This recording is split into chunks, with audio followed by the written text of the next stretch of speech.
Right now, a coup has been confirmed in Guinea-Bissau. Heavy gunfire has been heard near the presidential palace. Crowds were seen running for safety. Soldiers have taken control of key institutions, just days after the country voted in a highly contested election. As election results were about to be announced, the military stepped in. Borders are now closed. A nationwide curfew is in place. The fate of the president remains unclear. So what exactly happened in Guinea-Bissau? Why did the army intervene at this critical moment? And what does this latest coup mean for one of Africa's most fragile states, and for an entire region already shaken by military takeovers? Stay with us. As dawn broke over the capital, Bissau, the sound of gunfire echoed near the presidential palace. Witnesses described scenes of panic. People were seen running away from the area as armed forces moved in, sealing off strategic locations and asserting control.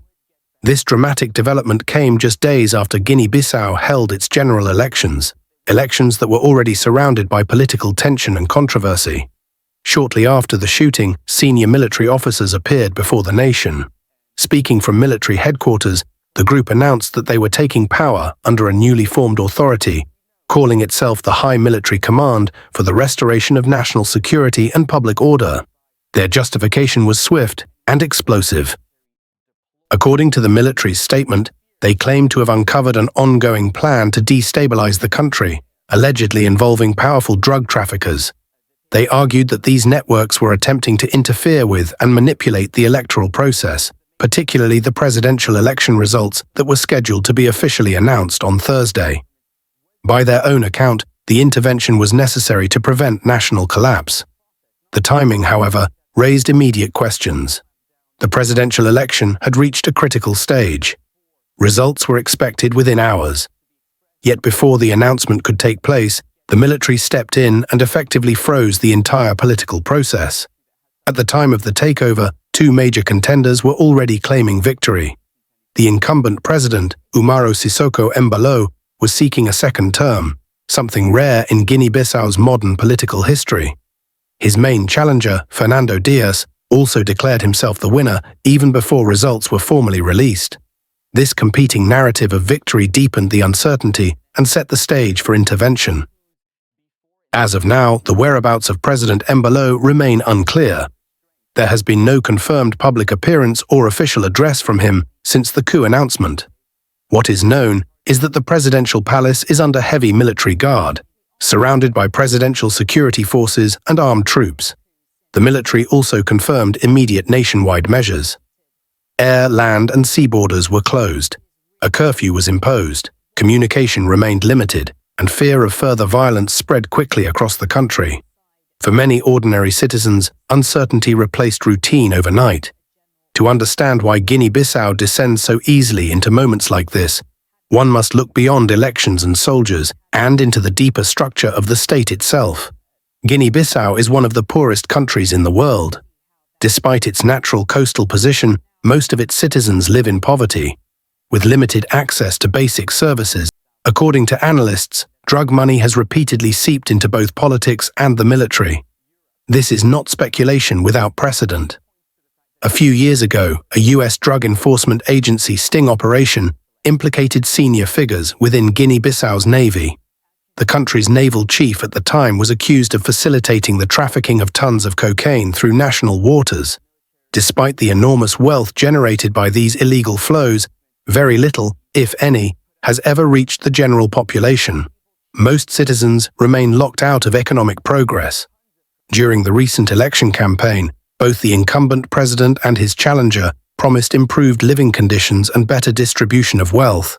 These promises resonated with voters who have seen decades of political turnover but little material change.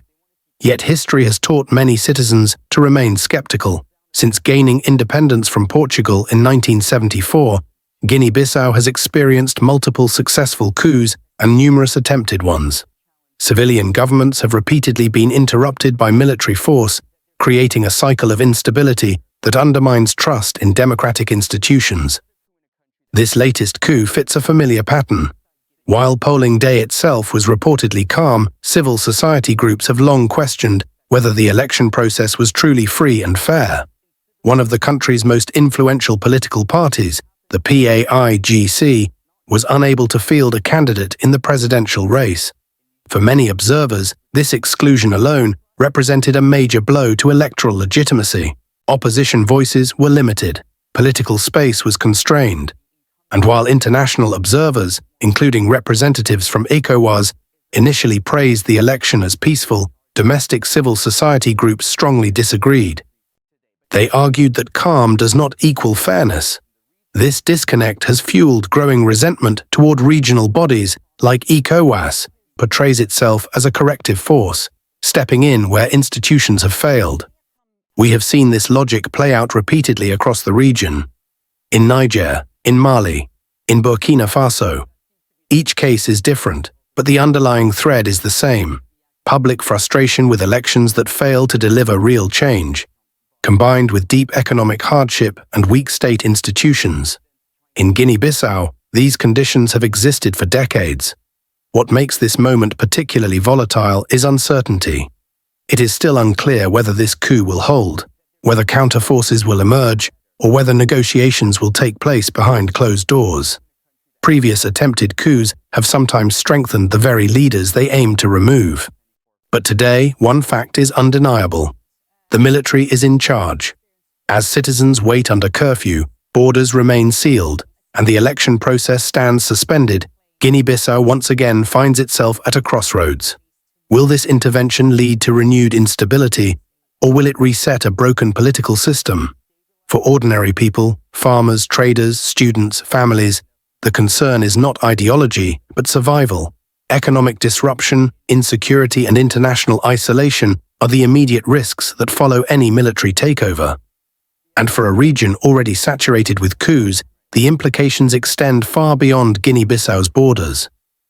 West Africa is watching closely. So is the world. Because what happens next will determine whether Guinea-Bissau breaks free